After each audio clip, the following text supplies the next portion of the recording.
Hey, what's up guys, this is Astranox. In this video I'm going to be talking about Remnant Violet, ML Violet. He's going to be the next hero showing up in the Mystic rotation, and I'm going to give you 15 reasons why you should pull for him or not pull for him. So let's go and look at him because he is actually here in the game already on Mystic Summons. I do have enough summons for 110 pulls, which is not going to be enough for me to pity him. So there's still 77 pulls that I don't have enough for. This is on my account number 2. I have 3 accounts. On my account 1, I have 126 pulls. And on account number 3, I have 117 pulls. Was hoping to save those for Arbiter Vildred on account 1 and account 3 to save that for the next natural 5-star Moonlight hero. So we'll see what happens. I hope I get lucky on this second account. So let's look at him here. Remnant Violet. So let me talk about his skills. I'll talk about his multipliers, and yeah, I mean, I'll go over the reasons why you should pull for him or not. So let's start it off with the fact that, well, I mean, he's dark, so that's great. Elemental neutral. He's a thief, so he's, well, as a thief, you're usually not that tanky. Your survival is not that great. His stats, 5,138 health and 522 defense, it's okay. The thing is, his survival increases by a lot because he has evasion buff pretty much consistently on himself. He has 23% critical hit chance after awakening, and he has 1,283 base attack, which is huge. Same stats as Arbiter Vildred, guys, because he's a Dark Thief, Leo star sign. So skill number 3, Massacre. This increases his attack. He's getting attack buff for 2 turns. It can be 3 turns if you are soul burning for 10 souls. Unfortunately, it's not damage increase. You have 50% defense penetration with this skill. The biggest problem I can see out of this skill is the cooldown. Look at that. 7 turns is insane. It goes down to 6 turns after skill ups. He's getting 30% more damage with the skill ups. Very important to actually do the skill ups for the passive skill 2 and skill number 3. For this hero, you would finish off with skill number 1. Multiplier on this thing is 243%, which is a bit higher than Surmia. It's the same type of skill as Surmia because it penetrates defense. He's getting the attack buff out of the skill. Surmia is getting it from her skill number 2. She's getting greater attack buff. He's getting attack buff. So it's 75% attack increase from greater attack versus 50% attack increase from attack buff. I'll talk more, compare them both in terms of damage a bit later in the video.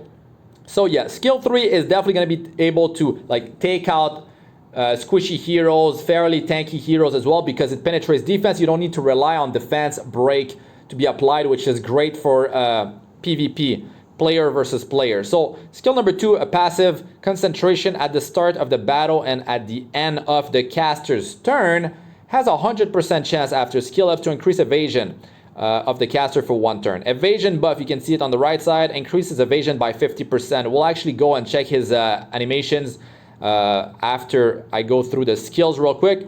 After successfully evading, you are gaining 1 focus. So yeah, after 5 focus, after being attacked, consumes it all and uses Massacre against a random enemy. It's random, so the plus thing about this thing is you can hit Spectre Tenebria, you can hit a stealthed hero. So that's pretty insane right there. And you have a massive survival increase because you're getting 50% evasion buff, and it's happening right at the start of the battle. So if you get outsped in PvP or whatever PvE, and at the end of the caster's turn. So every time he's done with doing his attack, he's getting the evasion buff. I feel like initially I was thinking maybe if he gets counter-attacked, like the counter set triggers on someone, Elbrus Ritual Sword artifact triggers on a knight, they would attack him and it would still remain his turn. So what needs to be tested would be like, because I'm going to be pulling for him, so you should wait out for gameplay footage of him, see him in action if you're on the fence about pulling for this hero, but don't go like crazy and pull for him right away. You might regret it if things are not actually working this way. But if he's getting the evasion buff right after he attacks and he has it on himself before the counter attacks come in, so that's very great for his survival. But if it's happening after the counter attacks come toward him, then yeah, of course his survival is not going to be as good. But technically, he's doing his attack and he ends his attack, so he should get the evasion buff before all the counter attacks come his way. I mean, it could be counter attack, could be Seaside Bellona at 5 focus triggering her passive as well. The skill number 1, decrease hit chance debuff, 75% chance to apply it for 1 turn. Very powerful debuff because it works in conjunction with his evasion buff. So if they are missing him, that means he is evading. That means he's getting 1 focus. So that's very good for that. He is, if you notice here, he's acquiring 1 focus when he uses skill 1. So this is working toward that 5 focus goal with the passive to trigger Massacre. And when Massacre triggers, it will not actually put this thing on cooldown, which is very powerful. That means, you know, you could have the potential of using this back to back against a tanky hero, or just taking out 2 different heroes or something like that. Depends on the situation. But if you have him on counter, if you have, I don't know, let's just say you have Dust Devil artifact, he's going to use skill 1 and potentially use skill 1 again. You know, if you have Rihanna and Luciella, you're using skill 3 and then you could use skill 1 after. The thing is, if you want pure survival at turn 1, you should go Moonlight Dreamblade on this hero. 50% evasion plus 20 straight off the bat, that's 75, plus Assassin Cartuja, let's say, that's 85% evasion on him. If you have Violet's Talisman, which I would recommend for longer battles, especially in World Arena, then if you feel confident that maybe you're going to outspeed or feel confident in his survival, then you're going to be building up to, it's 10% evasion per stack, stacks up to 3 times. 30% evasion plus his 50, that's 80% plus Assassin Cartuja, 95, a whooping 95% evasion on this hero, which is insane because when you are evading an attack, that means they are dealing 70% damage against you, and they cannot land a critical hit, they cannot land a debuff if their hit was evaded. So not landing any debuff is definitely going to increase your survival by a lot. You're not going to be having an unable to be buff debuff, a stun, a silence, something like that that would impact him, and a decrease attack, decrease hit chance. All these things are definitely going to weaken him, and he's going to not deal as much damage or be crippled too much. So yeah, keep these things in mind. The memory imprint for himself is good. The prime is the team-wide memory imprint. Actually, it's not team-wide, it's top and bottom position. Effectiveness 17.4% at triple S, starts at 5.8% effectiveness. To be honest, effectiveness is not that great, but it's for only 2 positions, so you could have debuffers some in top and bottom positions, I guess. It doesn't affect himself.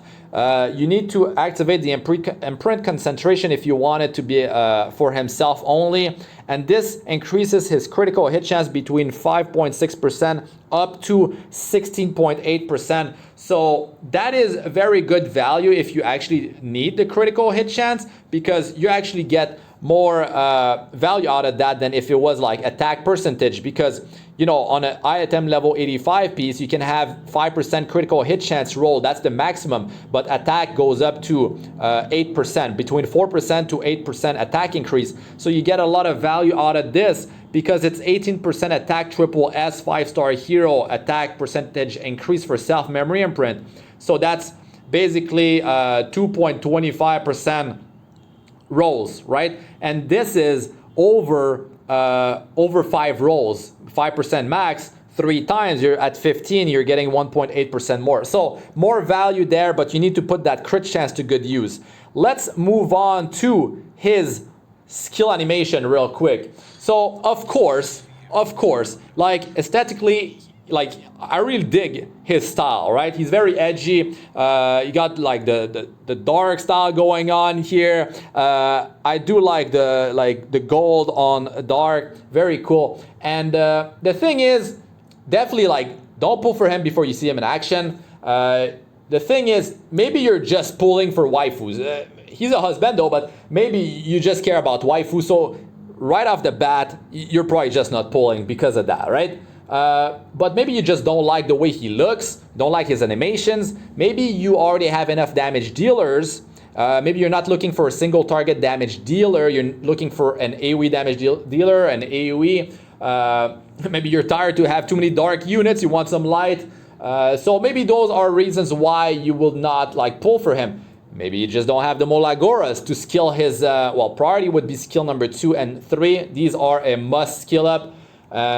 But yeah, definitely you do need the MolaGoras. You could pull for him, and eventually as you get the MolaGora, skill him up. Of course, he's not going to be as good without the skill ups. And yeah, his offense is very good. Like his base stats are like Arbiter Vildred, the Leo star sign, very, very strong line of stats. And for awakening him, by the way, guys, you need Ultra Fang, 15 of those, and you need Blazing Souls, 7 of those. For skilling him up, you need Twisted Fangs, 30 of those, and Blazing Souls, 7 of those. So 17 Blazing Soul total. Let's just look at the, you know, skill number 1 here. So same as Violet. You can see he's getting that evasion buff right after he goes back in his position. That's it. So it looks good. It's okay, right? And skill number 3, I find it really insane. I really like it.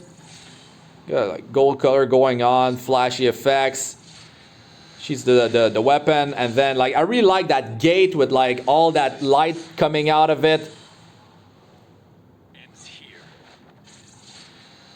Is it even a gate? I don't even know, some portal to another dimension or something. I really dig it. It's really nice. So yeah, let's move on with other things here that I want to talk about for him. Like I said, his skill number 3 has insane one-shot potential, almost Sirmia type of damage, but he, like I said, only has attack buff versus greater attack buff on Sirmia. He's got 1283 attack. Sirmia has 1358 attack, so that's more, and she has 14% attack from her exclusive equipment, so that brings her to 1548 attack, which is a pretty massive difference. That is, she's got 20.6% attack over him. And she's also getting 25% additional attack from the fact that she has greater attack buff instead of a normal attack buff. So to be honest, Sirmia, she's fire. So yeah, she does have elemental advantage versus Earth, but she's not elemental neutral like him. So that's what he's got going for himself. He's just in another league when it comes down to survival because of his concentration. They are different heroes. I'm just trying to accentuate the fact that, like, what kind of damage would you expect out of this hero? Like, he's not going to be dishing out Sirmia's type of damage, right? Another thing is he does have higher multiplier. Exactly 8.5% higher multiplier on skill number 3 versus Sirmia. The thing is, yeah, Sirmia has 10% damage over him from the skill ups on skill number 3. And like the big downside, like I said, let's just look at this skill real quick again. Skill number 3, that cooldown, man, 7 turns is insanely long. Insanely long. Let's do the soul burn here. It's very long, but the thing is, it will trigger from the passive against a random enemy, so at least that's that. So let's get out of here, and I will continue giving my thoughts, my reasons why you should pull or not for ML Violet. The thing is, he has a lot of evasion. Like I said, you know, when evasion buff is active, his effective health, his survival goes through the roof. But when he doesn't have it active, which could be when you get hit with unable to be buff debuff. Now, that would be a big problem. You're not getting your attack buff. You're not getting your evasion buff. So that is definitely a very big problem if you do get hit with unable to be buff debuff. Let's say from Bazaar, let's say from Seaside Bellona or other heroes. So like I said, with Moonlight Dreamblade, he's at 85% evasion. right at the start of the battle. It's going to be hard for the enemy to land that unable to be buff debuff when he has such high evasion at the start of the battle and after his turn. So you got to keep those things in mind. He's definitely going to be a very hard hero to take out and deal with, basically. But all-rounder Wanda, after her specialty change, she has 70% hit chance on her skill number 3 and 40% hit chance on her skill number 1. What that means is that she can just deal with him. She could control him because she has a stun for 2 turns on skill number 3. So if she just stuns him and he's just, well, pretty much useless, he could be building his focus, but if he's stunned and he's at 5 focus, he's not going to be able to use his passive. So you got to keep that in mind. And it says after successfully evading, gains 1 focus. When focus is at 5 after being attacked. So basically, if he's stunned when he has 5 focus, well, he would not trigger it because he's stunned. So the next time he gets attacked when he is not stunned, that's when he will be able to trigger Massacre. It gives the enemy time to, land debuff, control him, or whatever. But yeah, keep that in mind. Wanda, she can definitely deal with him. That stun for 2 turns, the 100% unhealable on her skill 3 will be very dangerous against him. She goes in stealth for 2 turns after using her skill 3 as well, which is going to be definitely annoying. Like I said, unable to be buff, debuff, definitely going to be a massive problem against him, but not so much because his evasion is so high. So yeah, I guess it's not going to be that big of a deal. You can build him fairly tanky and he will still be able to one-shot with skill number 3. So because the multiplier is high, his base attack is high, he's getting attack buff as well. All these things together will allow him, even if you don't build full offense on this hero, he's still going to be very dangerous. He's definitely going to be a threat. He will work well in PvE, also in future tough content. So keep that in mind. He's got decreased hit chance in his kit. He's got evasion buff going. He's got self-attack buff going, and you can extend that to 3 turns. So definitely very cool. And he penetrates defense by 50% as well. All this stuff will help.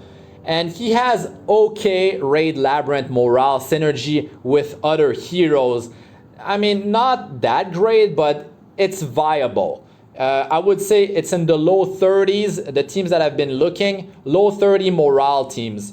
And just for an example, Angelica Montmorency with Commander Lorena and Adventure Ras and Remnant Violet, ML Violet, that is 34 morale if you use Sad Memory and Comforting Cheer on Angelica Montmorency. Just to give you some examples, this team, 34 morale, Tamarine plus Rowana plus Violet plus Remnant Violet. So you're going to be running double Violet, ML, and Earth, and you'll have double Soul Weavers, Tamarine and Rowana. Just an example. Another one is Tamarine plus Angelique Montmorency and Violet and ML Violet. So double Soul Weavers again, and you do have Tamarine in the group. To be honest,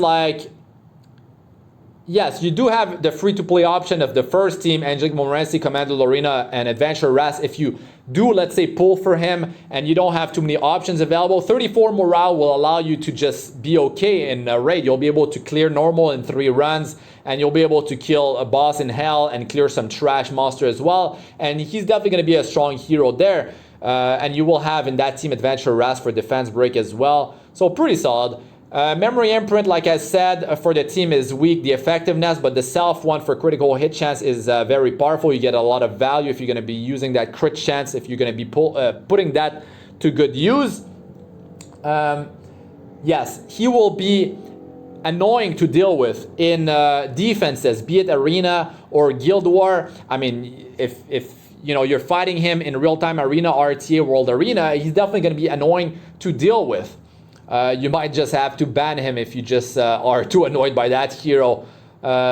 He can definitely take a while to build 5 focus, and then he will start to really be a threat. The thing is, there's different ways to build this hero. Like I said, you don't have to go full-on offensive power because he's still going to have crazy damage if you build him more tanky, but you could opt for sacrificing survival for more speed. You could have this hero let's say 200 plus speed and have enough offensive power to still be a massive threat. So he will not be like, let's say, controlled by the enemy. Let's say if they bring Wanda, you know, all-rounder Wanda, he might go before if you have a combat readiness booster and stuff like that. So yeah, he can definitely be a threat with many different builds. The thing is, he can't easily be cleaved, and that's good. Unless, well, they get lucky after, you know, going through 85% evasion. If he has, let's say, Moonlight Dreamblade, he's going to have his evasion buff, and it's the start of the battle with Assassin Cartuja. 85% evasion is insane survival. So the enemy will be kind of like scared to go in against you if they see you have him with Assassin Cartuja with 2 other heroes to support him. So of course, if you build a team that fully support this hero, then of course it's going to be pretty insane, and you wouldn't have to build him that, you know, that much on high offense. You could have a decent amount of survival. You could have him supported with Ruel of Light, Fallen Cecilia, Assassin Cartuja, just to give you an example. This is a very heavy ML natural 5-star team, but those are the teams in top arena, top world arena that you can expect, you know, some of the heroes that are used quite often. So Falconer Clury, she counters him because this is not an actual hit. This is applying, well, it's dispelling all buffs, and then it is provoking and decreasing defense of the target. 100% chance after skill ups it doesn't hit. So you're not even, like, just for your information, you're not even at elemental disadvantage with this skill. Falconer Clury, a very powerful hero. Specialty change of Clury. Definitely do it if you still haven't done her specialty change. Crow can easily one-shot him. Even if he misses, the horse, which deals damage based on his lost health, it will penetrate defense, and this thing doesn't need to land as a critical hit. It's just, even if the target evades, it will deal its damage, and you can easily take out Remnant Violet, ML Violet with a Crow, and Crow is used so often in World Arena as well. His base health is super high as well. Dark Corvus, another problem for Remnant Violet, ML Violet. This thing is super deadly. Pair him with Isaria, it resets the cooldown of his skill number 3. Even after skill ups, 8-turn cooldown is long, but you use this area, it's ready, and you pop your target. This deals damage based on his max health, and you soul burn, and it deals even more damage. You don't need that much health on a Dark Corvus. You're easily going to be able to just one-shot ML Violet. Remnant Violet, his base health is very high. Might be highest in the game, 7,323, and he has self-memory imprint, which is very easy to increase because you can use 4-star Fire Corvus for it. 18% health increase on top of his base is completely crazy. Dark Corvus, definitely a hero that I do see in the World Arena, and very, very dangerous. Sirmia is a good example of a hero that could one-shot him if he's not built with a decent amount of health, because her base attack is high and she's getting greater attack buff. If she's built with more attack than critical hit damage, she can definitely one-shot ML Violet even if he evades. So keep that in mind, guys. Any hero with high attack, built with high attack, especially with attack buff, or especially in this case greater attack buff, has the potential to one-shot him. And if Falconer Clury is landing the defense break, that means it's even easier, and almost all damage dealers will be able to just take him out if they have a decent amount of attack, especially with the attack buff. All-rounder Wanda, specialty change of Wanda. She can definitely deal with him. 70% hit chance on skill number 3, 40% hit chance on skill number 1. And she's got her runes that are boosting, you know, the unhealable to 100% chance. Stun for 2 turns is extremely powerful. She's got a decent amount of attack. I mean, 1005, nothing crazy, but still. And I mean, if you do apply the target debuff, that means it's even easier to take him out. So definitely watch out for Wanda if you have ML Violet. Dizzy will definitely be problematic if you don't have immunity set, immunity buff from your teammates, or a hero that can dispel on your team, even if she misses, because that's a miss. This thing just misses the targets, but it will still inflict decreased speed, attack break, decreased hit chance, which heavily cripples damage dealers. So be careful of Dizzy with ML Violet. Also, heroes that deal damage based on their max health are dangerous for ML Violet, because not only are they tanky, but they deal damage based on their max health, and they deal damage based on their attack as well, a small portion of it. And you can't just take him out easily. So just for an example, like Apocalypse Ravi, you know, she scales based on her own max health, her damage, and her attack as well. And when she takes damage, she heals herself back based on her max health. Like, just for an example, Apocalypse Ravi, but like could be Fire Ken, could be any hero that scales based on their max health. Hard to take down, will deal a decent amount of damage against ML Violet, even if they do miss, if ML Violet evades, so be careful about that. In terms of artifacts that you can use for him, of course, Violet Talisman is going to be your best bet on in a long battle, because 30% evasion chance plus the attack buff stacks with attack buff. Like, this is a passive attack increase, it will stack with attack buff, so a very, very powerful artifact for ML Violet.